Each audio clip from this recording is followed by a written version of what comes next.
Hello friends, welcome back to my class Top Teaching Spoken English.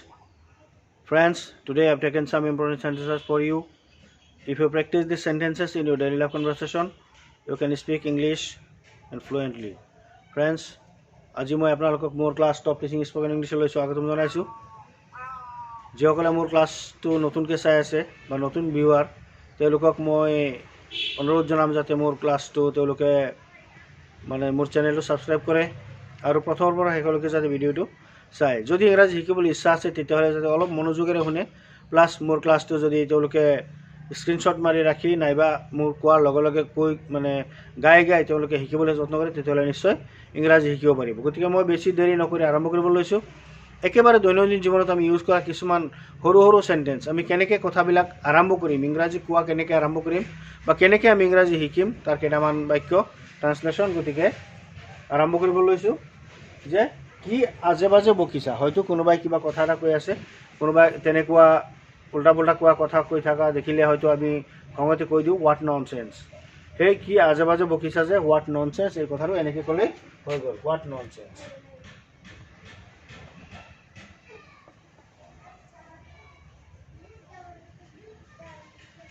What nonsense, what nonsense মানে কি আজে বাজে কথা কৈ আছা। কোনোবাই কাৰোবাক এনেকৈ কৈ থকা দেখিলে হয়তো আমি কওঁ হোৱাট ননচেন্স, কি আজে বাজে কথা কৈ আছে, এনেকৈ ক'ব নালাগে বা আমি তেনেকৈ কওঁ। আৰু ফুচফুচাই নক'বা, ফুচফুচাই নক'বা মানে ডণ্ট হুইস্পাৰ,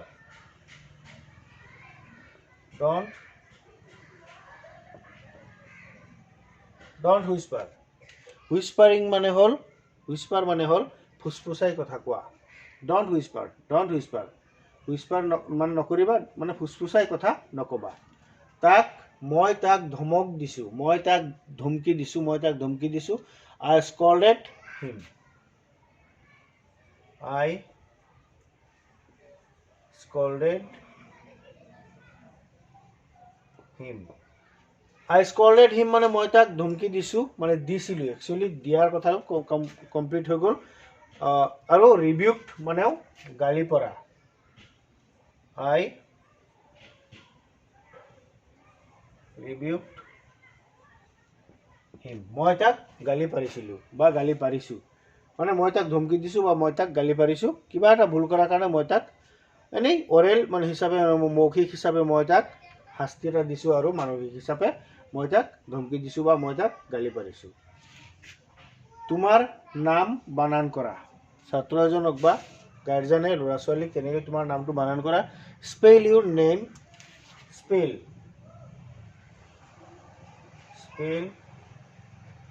ইউৰ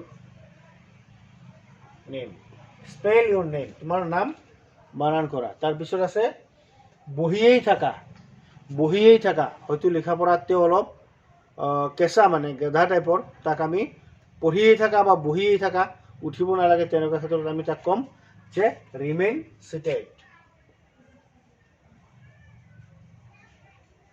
ৰিমেইন চিটেড, বহিয়েই থাকা। বানানটো যেতিয়া কৰিব নোৱাৰা তেতিয়াহ'লে বহিয়েই থাকা বা উঠিব নালাগে, পঢ়িয়েই থাকা। সেয়াই কথা বা সেইটোৱেই ঠিক কথা, মই যিটো ক'লোঁ সেইটোৱেই ঠিক, ডেটছ দ্য থিং, সেইটোৱেই মোৰ কথা, that's the thing, that's the thing, সেইটোৱেই ঠিক। টাৱেলখন দিয়া, ইয়াত মই দিয়া মানে কি give, give me the towel, এনেকৈ নহয়।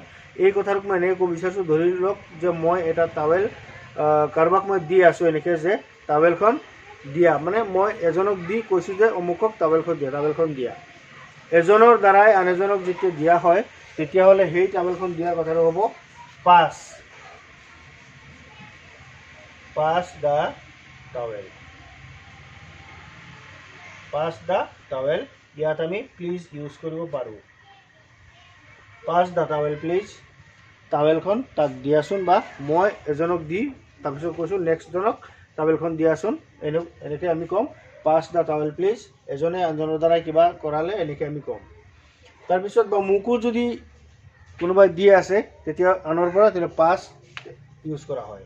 মই কিয় নজৰ ৰাখিম এই নজৰ ৰখাৰ কথাটো এনেকুৱা যে কোনোবা গাৰ্জেন যেতিয়া ঘৰৰ পৰা ওলাই যায় সৰু ল'ৰা ছোৱালী থাকিলে ওচৰ সম্পৰ্কীয় বা ওচৰ চুবুৰীয়া কোনোবা থাকিলে তেওঁক হয়তো এনেকৈ কৈ যায় যে মোৰ ল'ৰাটো বা মোৰ বাচ্চাটো বা মোৰ ঘৰৰ ফালে অলপমান নজৰ ৰাখিব মানে অলপমান চাব আৰু সেইটোক আমি বা বাচ্চাটোক অলপমান চাব এনেকৈ কৈ গ'লে আমি সেইটোক ইংৰাজীত আমি কেনেকৈ ক'ম যে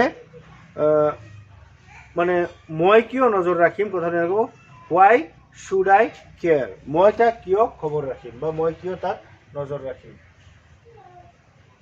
হোৱাই শুড আই কেয়াৰ মই কিয় নজৰ ৰাখিম মই কিয় তাৰ খবৰ ৰাখিম বা মই কিয় তাৰ নজৰ ৰাখিম তুমি মনে মনে আছা কিয় হোৱাই তুমি মনে মনে আছা কিয় হোৱাই আৰ ইউ চাইলেণ্ট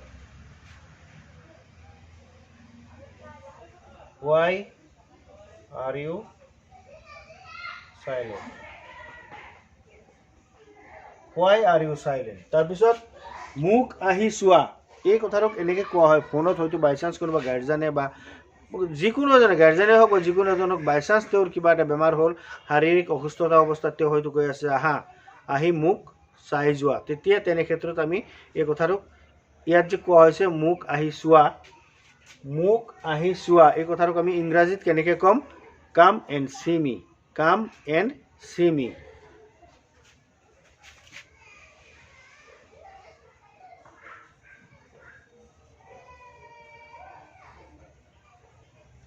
কাম এণ্ড চি মি মই মোৰ ভুল মানি লৈছোঁ আই একচেপ্ট মাই ফাউল্ট মানে যিটো I accept my fault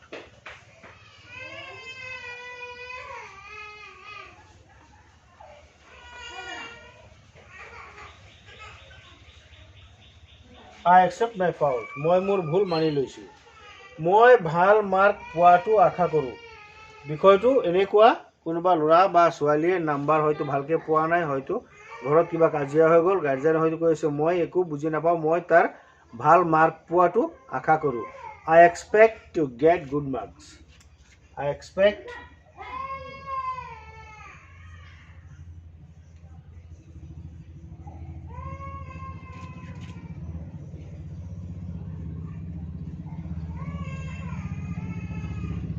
I expect to get good marks. গতিকে ফ্ৰেণ্ডছ মই আপোনালোকৰ কাৰণে আজি ইয়াত 12টামান চেণ্টেঞ্চ আলোচনা কৰিলোঁ আপোনালোকে যদি ইংৰাজী শিকিবলৈ ইচ্ছা আছে বা বিচাৰে মনে মনে ভাবি আছে ইংৰাজী জনা হ'লে ভাল লাগিলে হয় তেতিয়াহ'লে এই মোৰ ক্লাছটো ধুনীয়াকৈ চাব আৰু ভাল লাগিলে লাইক কৰিব প্লাছ কেনেকুৱা লাগিল আৰু তেনেকুৱা চেণ্টেঞ্চ জানিবলৈ হ'লে কিবা সৰু সুৰা কথা ইংৰাজী জানিবলৈ হ'লে কমেণ্টত লিখিব পাৰে তাৰপিছত নিজৰ ওচৰ সম্পৰ্কীয় বা বন্ধুবৰ্গৰ লগত শ্বেয়াৰ কৰিব গতিকে আজিলৈ সামৰিছোঁ থেংক ইউ ফৰ ৱাচিং দিছ ভিডিঅ'